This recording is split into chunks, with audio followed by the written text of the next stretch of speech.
Breaking the habit of being yourself. The best selling author to evolve your brain.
Breaking the habit of being yourself.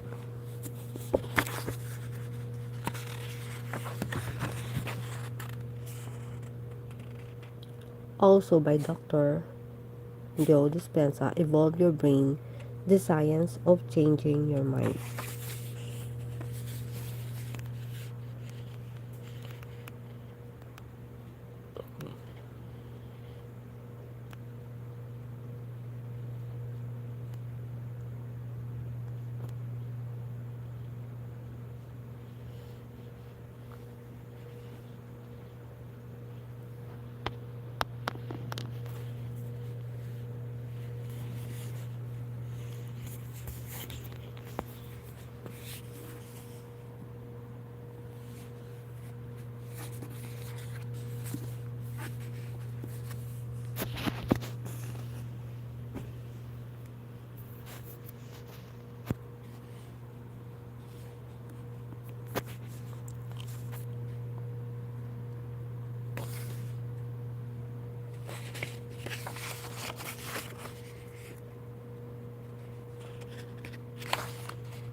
Forward.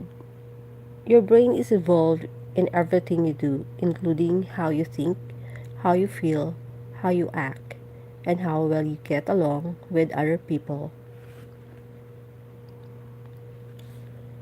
It's the organ of personality, character, intelligence, and every decision you make. From my brain, imaging work with tens of thousands of patients worldwide over the past 20 years, it is very clear to me that when your brain works right, you work right. And when your brain is troubled, you are much more likely to have trouble in your life.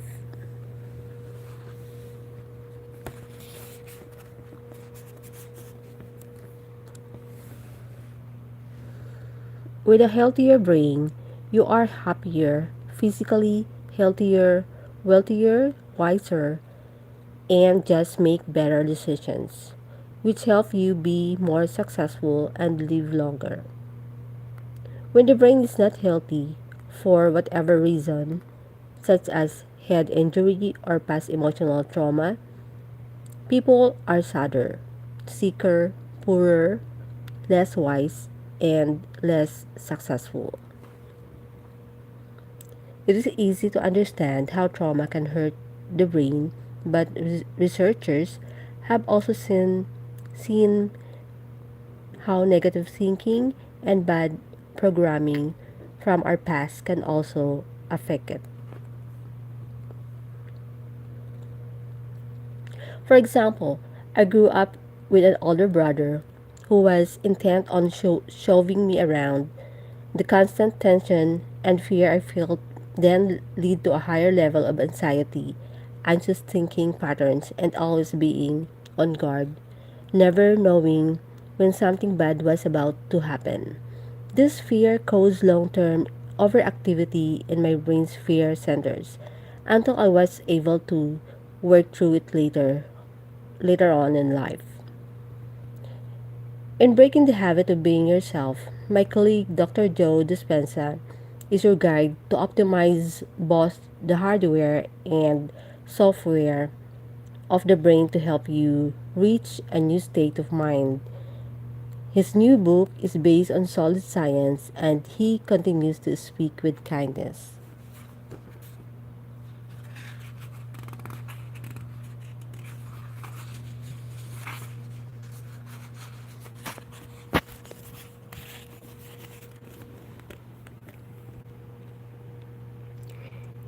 And wisdom as he did in award-winning film What the Belief Do We Know? And in his first book, Evolve Your Brain. Even though I think of the brain like a computer with both hardware and software, the hardware, the actual physical functioning of the brain is not separate from the software of it's not separate from the software of the constant programming and reshaping that occurs throughout our lives. They have a dramatic impact on each other.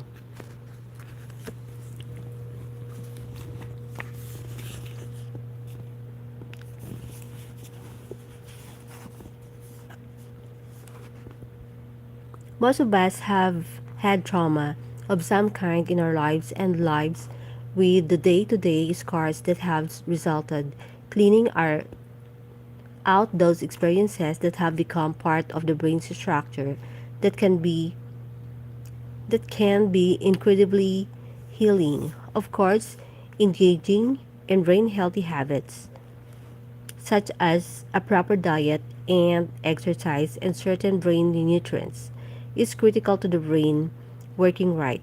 But in addition, your your moment by moment thoughts exert a powerful healing effect on the brain.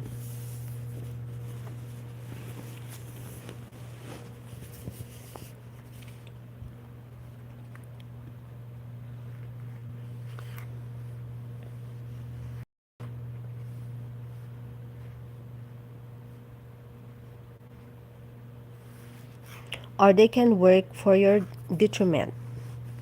The same is true for past experiences that can become wired in the brain.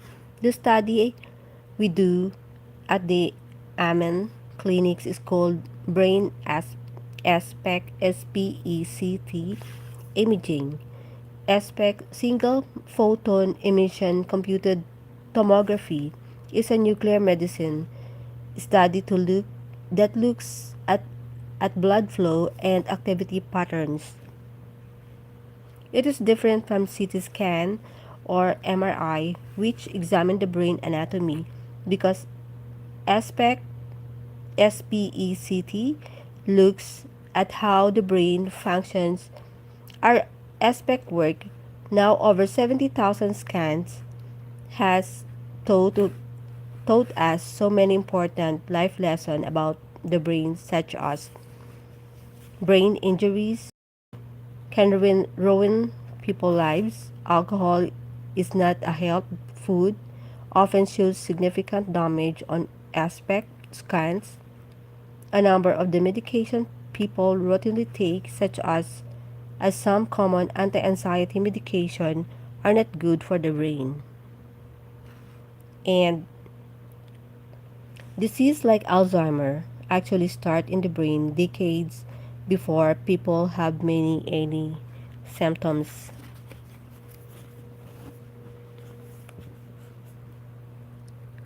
Aspect scans have also taught us that as a society we need to have much more love and respect for the brain, and that allowing children to play contact sports like football and hockey is not a smart idea.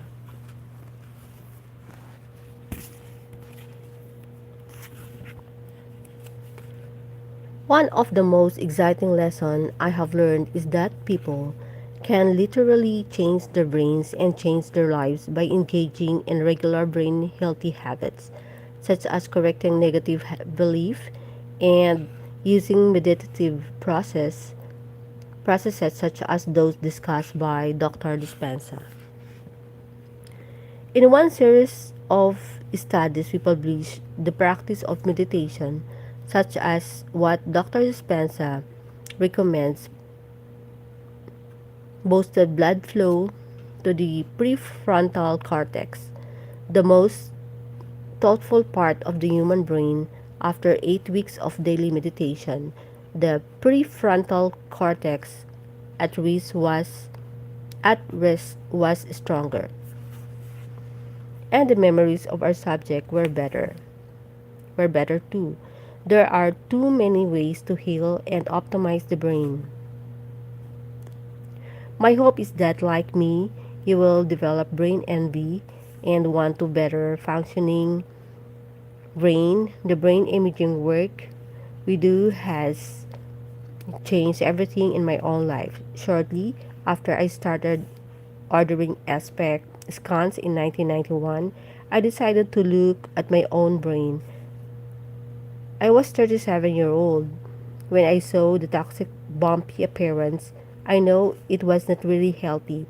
All of my life, I have been someone who rarely drank alcohol, never smoked, and never used an illegal drug. Then, why did my brain look so bad? Before I really understood about brain health, I would had many bad brain habits. I ate lots of fast food, drank diet soda like she was my best friend, often sleep only 4 to 5 hours at night, and carried unexamined hurts from the past. I didn't exercise, felt chronologically stressed, and carried an extra 30 pounds. What I didn't know was hurting me. And not just a little.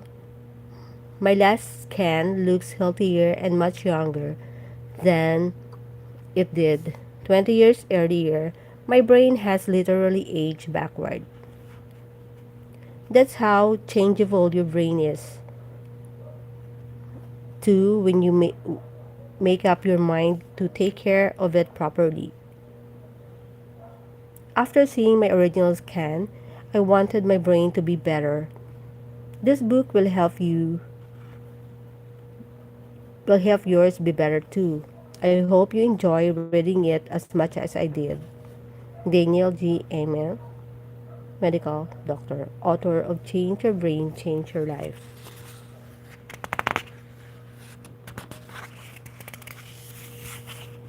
Introduction. The greatest habit you can ever break is the habit of being yourself.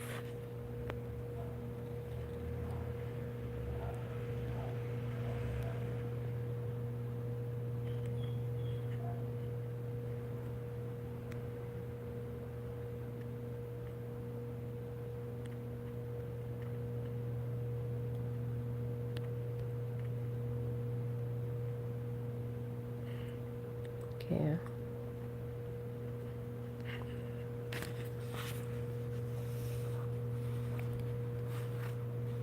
Introduction. When I think about all books on creating the life we desire, I realize that many of us are still looking for approaches that are grounded in sound scientific evidence, methods that are really work, but already new research into the brain and body, the mind and consciousness, and a quantum to help to leap in our understanding of physics is struggling expanded possibilities on how to move toward what we innately know is our real potential. As a practicing chiropractor who runs a busy integrated health clinic and as an educator in the fields of neuroscience, brain function, biology, and brain chemistry, I have been privileged to be at the forefront of some of this research, not just by studying the fields mentioned above, but also by observing the effects of this new science, once applied by common people like you and me. That's the moment when the possibilities of this new science become reality. As a consequence, I have witnessed some remarkable changes in individual health and quality of life when they truly change their minds. Over, over the last several years, I have the opportunity to interview a host of people who overcame significant health conditions that were considered either terminal or permanent. Per the contemporary model of medicine, these recoveries were labeled spontaneous remission.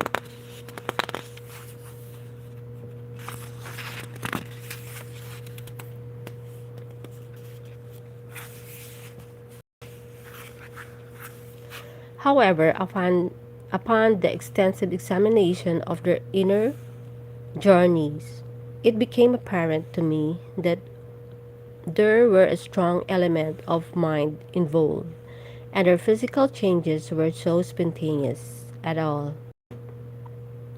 This discovery furthered my postgraduate studies in the brain imaging, neuroplasticity, epigenetics, and psychoimmunology. I simply figured that something had to happening in the brain and body that could be zeroed in on and then replicated. In this book, I want to share some of what I learned along the way and show you by exploring how mind and matter are interrelated. How you can apply this principle only to your body, but to any aspect of your life. Go beyond knowing to knowing how. Many readers of my book, Evolve Your Brain, The Science of Changing Your Mind, voice the same honest and heartfelt requests along with a fair amount of positive feedback, such as the person who wrote, I really like your book. I read it twice. It had a lot of science and was very thorough and inspiring. But you can tell me how to do it. How do I evolve my brain? In response, I began teaching a workshop series on the practical steps anyone can take to make changes at the level of mind and body that will lead to lasting results. Consequently, I have seen people experience unexplainable healings, release old mental and emotional wounds, resolve so called impossible difficulties, create new opportunities, and experience wonderful wealth, just to name a few. You will meet some of those people in the pages. It's not necessary that you read my first book to digest the material in this one. But if you have been exposed to my work, I wrote Breaking the Habit of Being Yourself to serve as a practical how to companion to evolve your brain. It is my earnest objective to make this new book simple and easy to understand. There will be sometimes, though, that I will have to give you a bits of knowledge to act as a forerunner to a concept I want to develop. The purpose is to build realistic working model of personal transformation that will help you understand how we can change.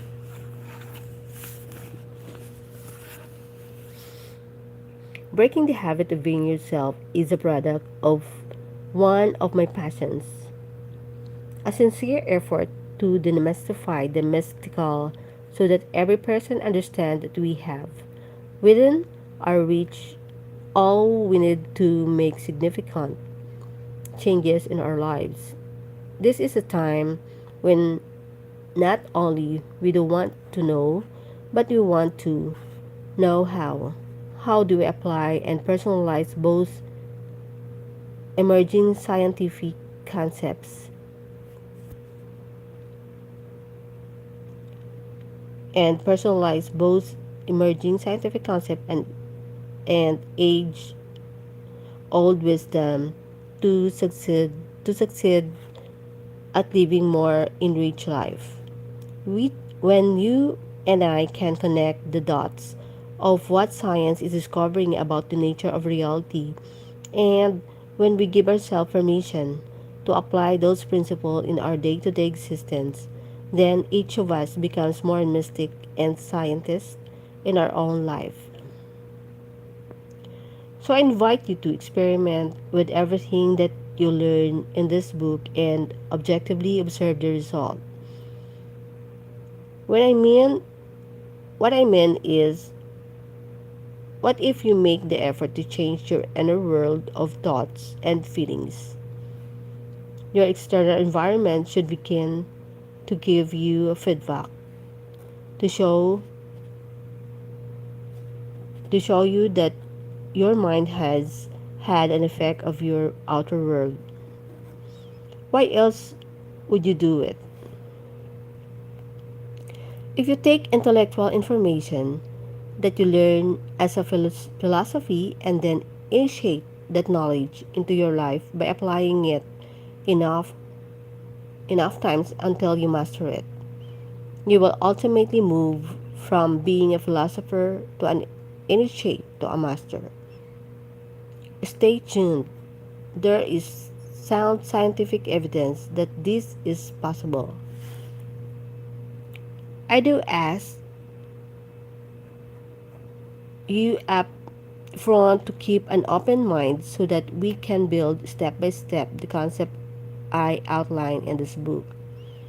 All this information is for you to do something with, otherwise, it's just good dinner conversation, isn't it? Once you can open your mind to the way things really are and let go of your conditioned belief with which you are accustomed to framing reality, you should see the fruits of your efforts. That is my wish for you. The information in these pages is there to inspire you to prove to yourself that you are a divine creator. We should never wait for science to give us permission to do the uncommon. If we do, then we are turning science into another religion. We should be brave enough to contemplate our lives, do what we thought was outside the box, and do it repeatedly. When we do that, we are our way to a greater level of personal power.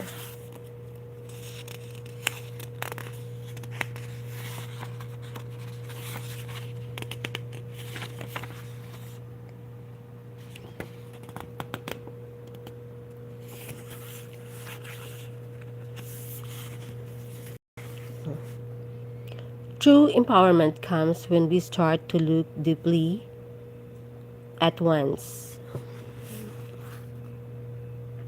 at our belief.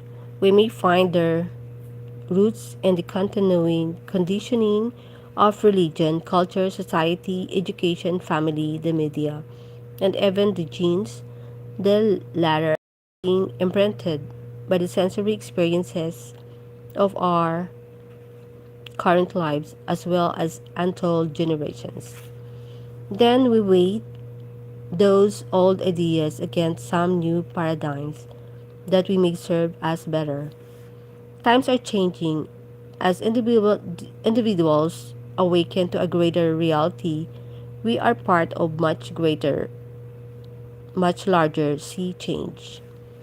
Our current system and models of reality are breaking down, and it is time for something change to emerge.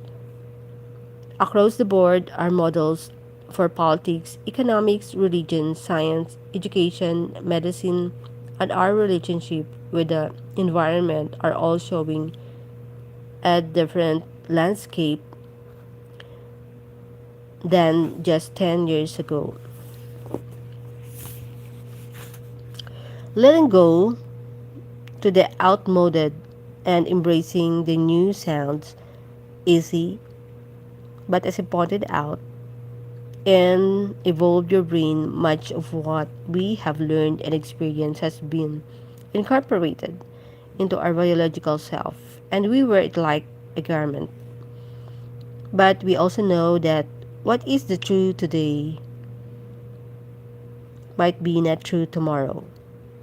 Just as we have to question our perception of atoms of solid pieces of matter, reality of our interaction with it is a progression of ideas and belief.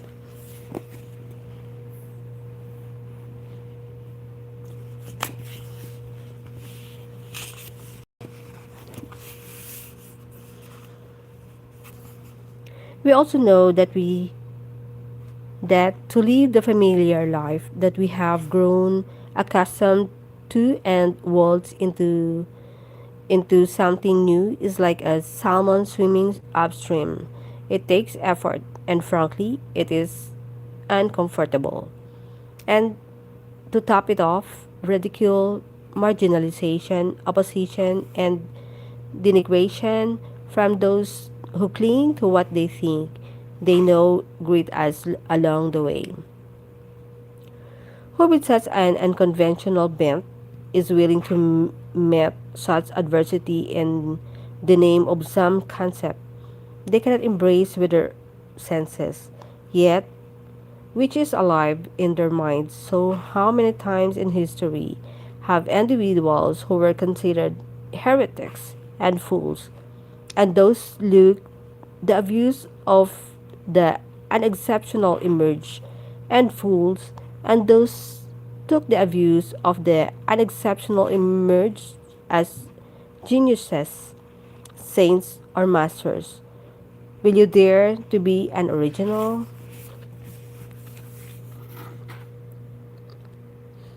Change as a choice instead of reaction. It seems that human nature is such that we balk at changing until things get really bad and we're uncomfortable, that we can no longer go on with business as usual. This is true for an individual as it is for a society. We wait for crisis, trauma, loss, disease, and tragedy before we get down to looking at who we are, that we are going, how we are living, and we are feeling, and what we believe or know. In order to embrace true change, often it takes worst case scenario for us to begin making changes that support our health, relationship, career, family, and future. My message is why wait?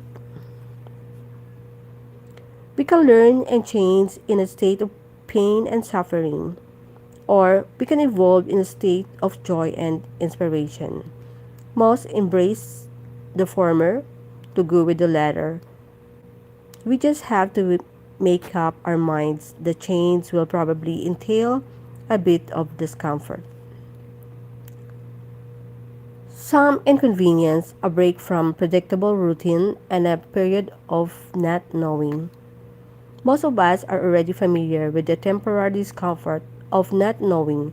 We stumbled through our early efforts to read until this skill became second nature.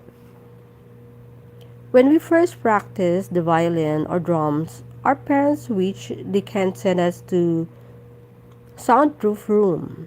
Pity the hapless patient has his blood drawn by a medical student who has the requisite knowledge but still lacks that finesse that she will only gain through practice.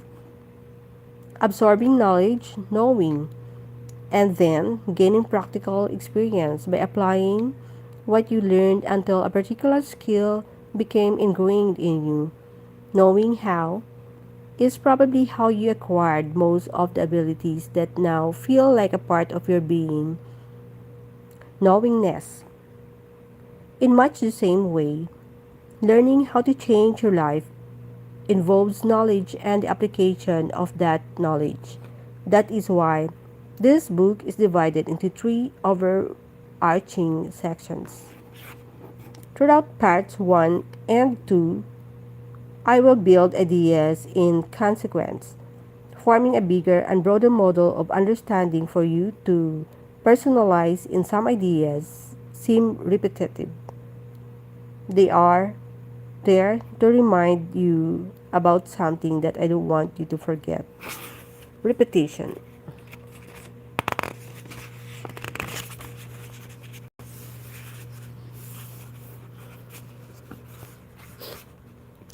Reinforces the circuits in your brain and forms more neural connections so that in your weakest hour, you don't talk about yourself out of greatness. Ease into a part 3 of the book with a sound knowledge base, you can experience for yourself in the truth of what you learned earlier.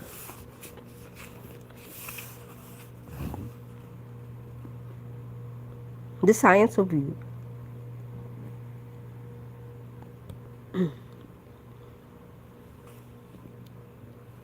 Part 1, The Science of You. Our exploration will start with an overview of philosophical and scientific paradigm related to the latest research about the nature of reality, who you are, why change has been so difficult for so many, and what is possible for you as a human being. As part will be an easy read, I promise. Chapter 1, The Quantum You, introduces you to a bit of quantum physics, but don't be alarmed. I start there because it is important that you begin to embrace the concept that your subjective mind has an effect of your objective world. The observer effect in quantum physics states that where you direct your attention is where you place your energy. As a consequence, you affect the material world, which, by the way, I made mostly of energy.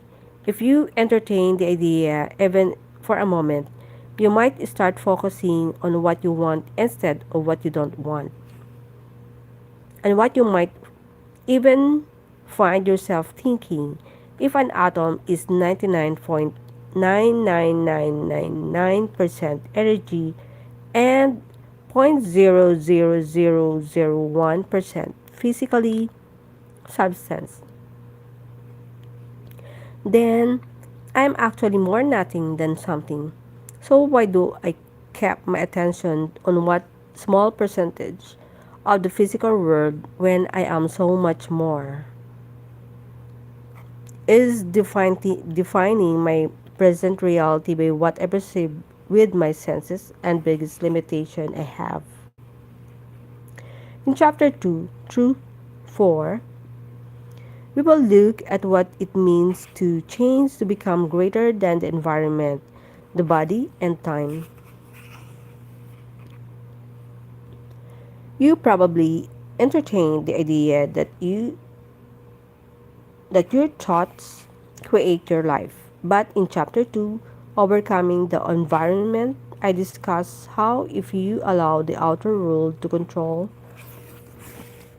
how you think and feel, your external environment is patterning circuits in your brain to make you think equal to everything familiar to you. The result is that you create more of the same. You hardwire your brain to reflect the problem, personal conditions, and circumstances in your life. So, change you must be greater than all things physical in your life. Chapter 3, Overcoming the Body, continues to look how we unconsciously live by a set of memorized behavior to an emotional reactions all running like computer program behind the science of consciousness awareness. That is why it is not enough to think positive because most of us who we are might beside subconsciously as negativity in the body.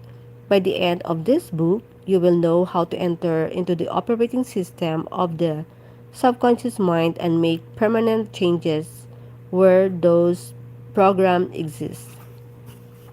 Chapter 4: Overcoming Time examines how we either live in a participation of future events or repeatedly revisit our past memories or both until the body begins to believe it is living in a time other than the present moment.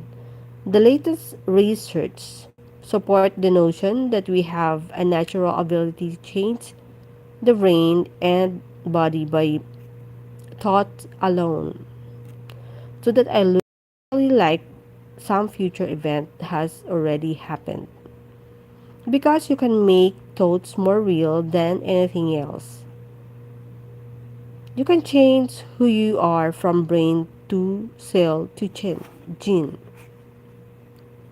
Given the right understanding, when you learn how to use your attention and access the present, you will enter through the door to quantum field where all potential exists. Chapter 5: Survival versus Creation illustrate the distinction between living in survival and living in creation. Living in survival entails living in stress and functioning as a materialist, believing that the outer world is more real than the inner world.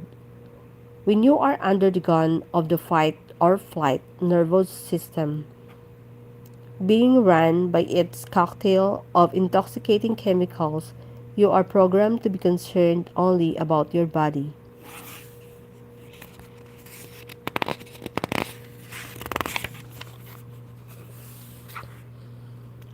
The things of people in your environment and your obsession with your time, your brain and body are out of balance. You are living in predictable life. However, when you are truly in the elegant state of creation, you are nobody, nothing, no time. You forget about yourself. You become pure consciousness, free from the chains of identity that needs the outer reality to remember who it thinks it is.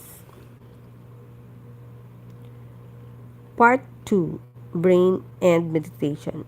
In Chapter 6, Three Brains: Thinking to Doing to Being, you will embrace the concept that you have three brains that allow you to move from thinking to doing to being. Even better, when you focus on your attention to the exclusion of your environment, your body and time, you can easily move from thinking to being without having to do anything. In that state of mind, your brain does not distinguish between what is happening in the outer world of reality and what is happening in the inner world of your mind. Thus, if you can mentally rehearse a desired experience by a thought alone, you will experience the emotion of that event before it has physically manifested. Now you are moving into a new state of being because your mind and body are working as one. When you begin to feel like some potential future reality is happening to you in a moment that you are focusing on it, you are rewriting your atomic habits, attitudes, and other unwanted subconscious programs. Chapter 7: The Gap explores how to break free from the emotions that you memorize, which have become your personality, and how to close the gap between you and really you have become your personality, and how you close up the gap between you who you are really are in your inner private world and how you appear in the outer social world. We all reach certain point which we stop learning and realize that nothing internal can take us away those feelings from our past. If you can predict the feeling of every experience in your life, There is no room for anything new occur because you are viewing your life from the past instead of the future. This is the juncture between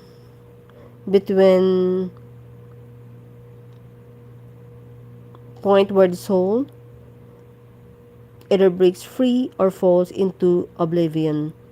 We will learn to liberate your energy in the form of emotions and thus narrow the gap between how you appear and who you are. Ultimately, you will create transparency. When how you appear is how you are, is who you are truly free. Part 2 concludes the chapter 8 meditation demystifying the mystical and waves of your future, in which my purpose is to demystify meditation so that you know what you what you are doing and why. Discussing brain waves technology made simple. I show you how your brain changes electromagnetically when you are focused versus when you are in a raw state due to stressors in your life. You will learn that the true purpose of meditation is to get beyond the analytical mind and into the subconscious mind so you can make real permanent changes. If you get up from meditation as the same person who sat down, nothing has happened to you on any level. When you meditate and connect to something greater, you can create and then memorize such coherence between your thoughts and feelings that nothing in your outer reality, no thing, no person, no condition at any place or time could move you from level of energy. Now you are mastering your environment, your body, and time. Part 3 stepping toward new destiny. All of the information in parts 1 and 2 is provided in order to equip you with the necessary knowledge so that when you demonstrate, apply this information in part 3, which applies the how to, you will have direct experience of what you have been taught. Part 3 is all about applying yourself in an actual discipline, a mind exercise to use in your daily life. It's a step by step meditation process created so you can actually do something with the curious given to you.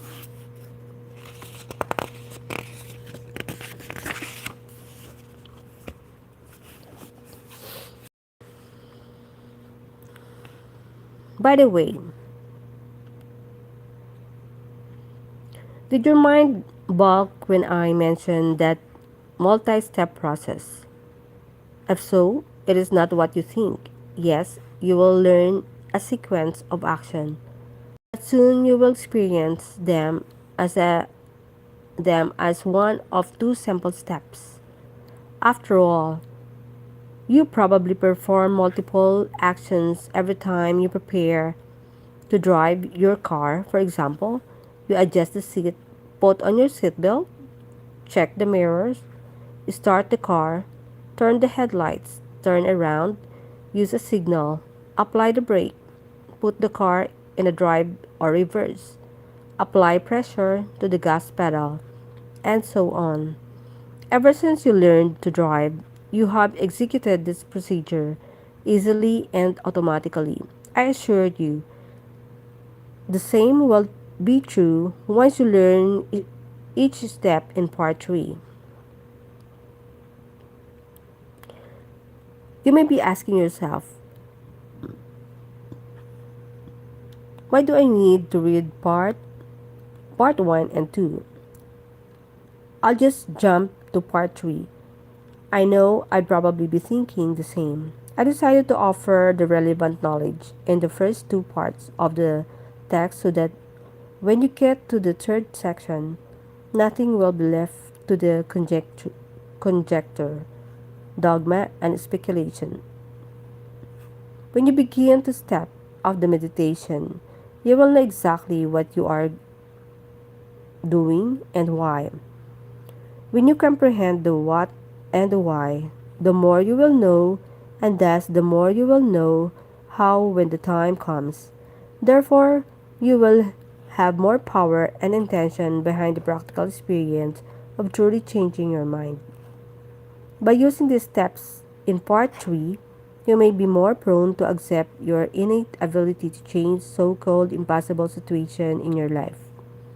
You might even give yourself permission to entertain potential realities that you never considered prior to your exposure to this new concept. You might just begin to the uncommon. That is my aim for you by the time you finish this book. So if you can resist the temptation to jump ahead to part 3, I promise that when you get there, you will be quite empowered by what you learn. I've seen this approach work throughout the world in the series of 3 workshops I lead. When people gain the right knowledge in such a way that they understand it completely and then have the opportunity for effective instruction to apply what they comprehend, then, like magic, they can see the fruits of their efforts in the form of changes that serve as a feedback in their lives. Part 3 will give you the meditative skill to change something within your mind and body and procedure in effect of outside of you. Once you can notice what you did inside of you that produced an outcome outside of you, you will do it again.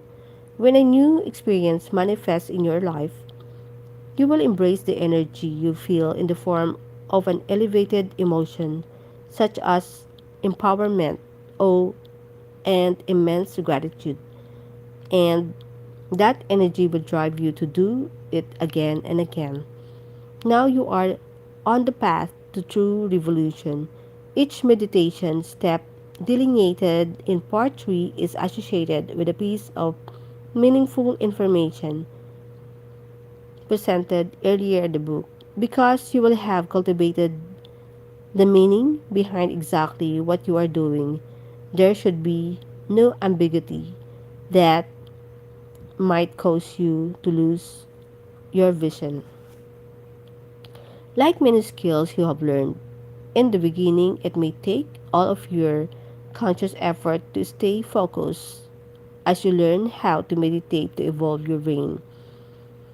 In the process, you must retain yourself from your typical behaviors and maintain your thoughts on what you are doing without wandering and extraneous stimuli, so your actions are aligned with your intention. Just as you might have experienced when you first learned to cook Thai food, play golf, dance the salsa, or drive a stick shift, the newness of endeavor will require you to practice this ability continually, training both mind and body to memorize each step. Remember, most types of instruction are formatted in a bite-sized chunks so that the mind and body can begin to work together.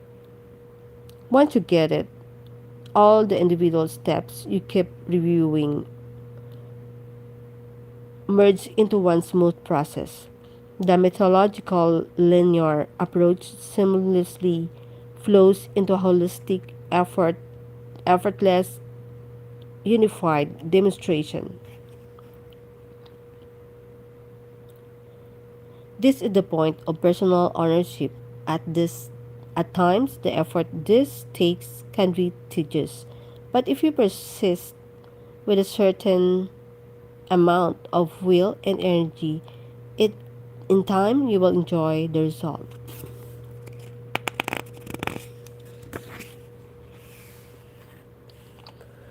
When you know that you know how to do something, you are on your way to mastering it. I am overjoyed to say that many people around the world are already using the knowledge in this book to make demonstrable changes in their lives. It is my sincere passion that you too break the habit of being yourself and create the new life you desire. Let's get started. This Science of You in Part 1. But I'll check what time is it. It's now 2:55 morning in the Philippines. So I'm just drying my hair. So I will continue reading it tomorrow. Thanks for watching. Good night. Bye. Hi Real. Hi Real XYT. How are you? Have a nice day to your side. Good night. Bye. I'll continue reading tomorrow. Thanks for watching. Bye.